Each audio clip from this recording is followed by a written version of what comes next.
Good afternoon, everyone. Today, I wanted to talk to you a little bit about psychological flexibility. And the way I lured you into potentially listening is what to do when things don't go the way you planned. So I think we all understand we have these days in our lives, but sometimes we get a little bit caught up in the emotions and the details to see the big picture, and sometimes it's kind of comical, the things that we do. So, of course, if you've been following me along, you understand I'm doing this well-being challenge.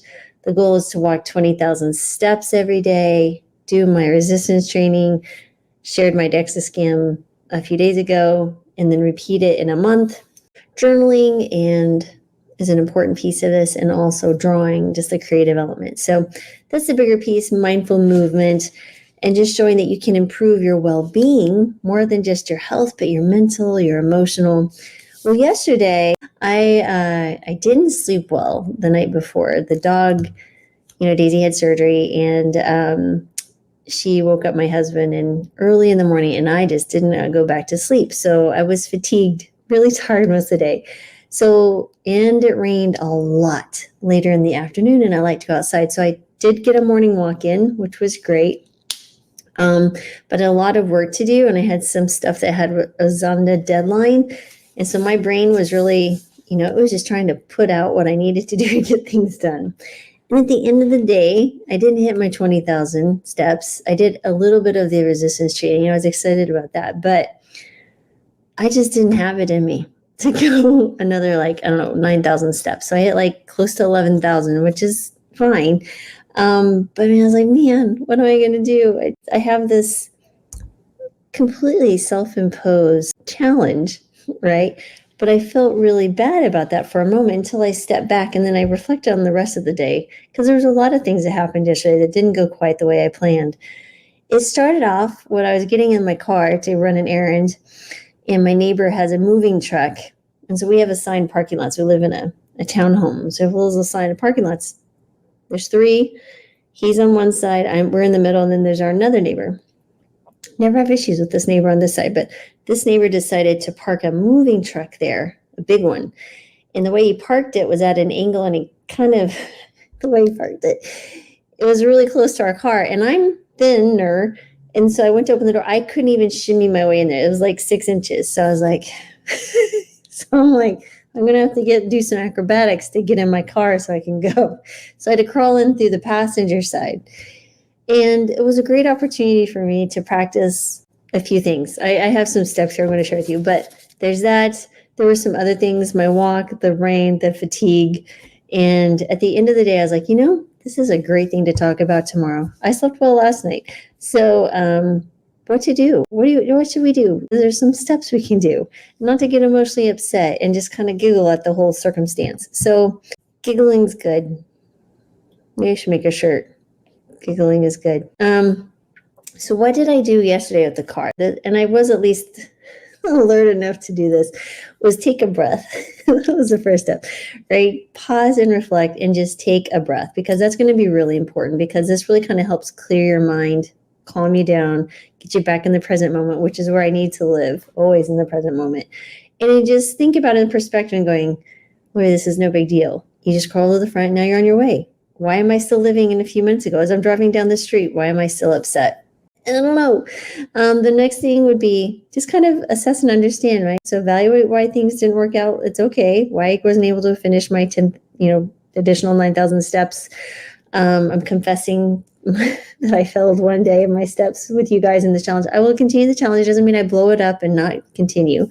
But it's okay to understand why it didn't work out. I didn't sleep well, the weather, and I was very, very busy. So what does that mean? That means we adapt and we adjust. And this allows us to build a few different things, including psychological flexibility, which I speak about a lot in my Psychology of Weight Loss course. It's more than just calories in, calories out, which is very important. But this piece, if we don't get this piece right, it's going to be really hard. We're going to make life much harder than we need to be. We can choose to suffer by still being annoyed with my neighbor as I was driving down the street, or just understand that they probably were in a difficult situation and they had to leave it. Don't know why they didn't park it in the street. I don't know, but it doesn't matter. But the only way I was suffering is because I kept thinking about it. I was choosing to suffer, which is comical. Anyway, so just being adapting and adjusting. Okay, so I didn't get my 20,000 steps in. Is the world going to end? Is it going to change my overall success? No, it's not. And it's okay. So just again, just know it's okay. It's okay. So I'm saying that just as much for you as for myself. The next is, if you need to, seek support, right? Sometimes some really big things happen and we need to have those people who care about us rally around us and support us. I didn't need that yesterday, but what I needed was time in a sleeping position. That was a thing.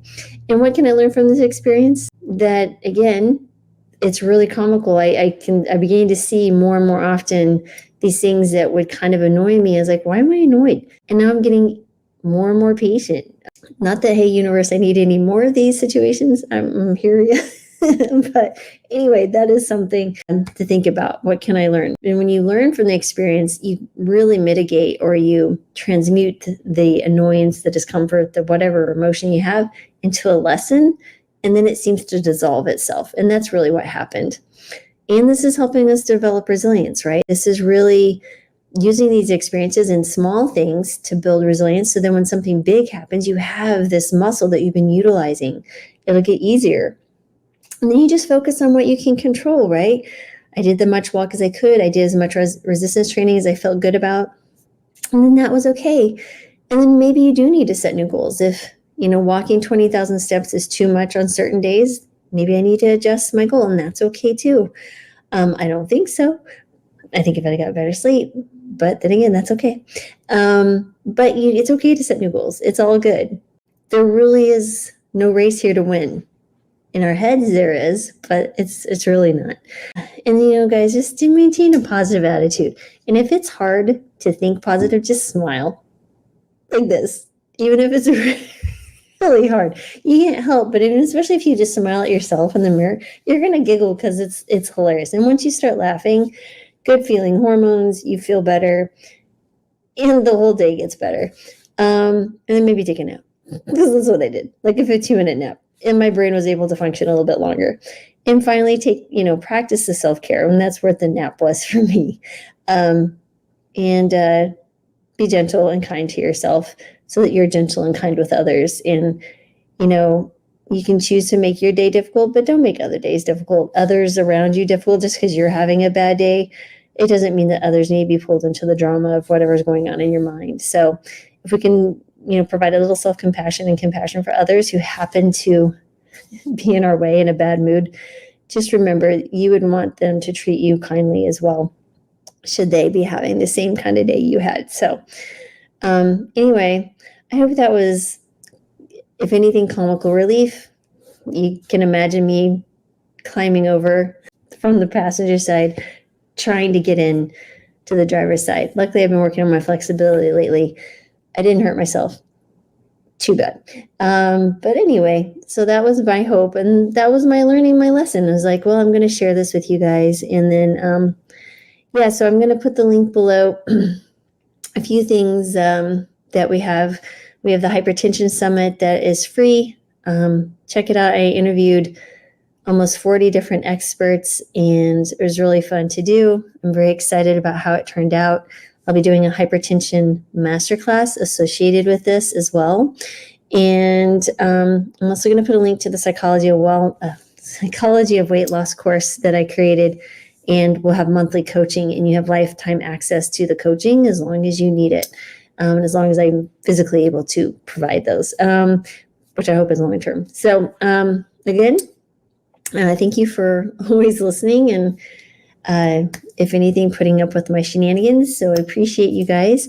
And I'm always giving you love, joy, peace, harmony, and abundance, and healing, and all the good things, because you deserve it, because you are not only a human, but a human being, and that is a sacred piece of you. So thank you for being here. I appreciate all of you, and have a rest of your day. Be a blessed day. All right. I'll update the links. If you're on Instagram, it's in my bio.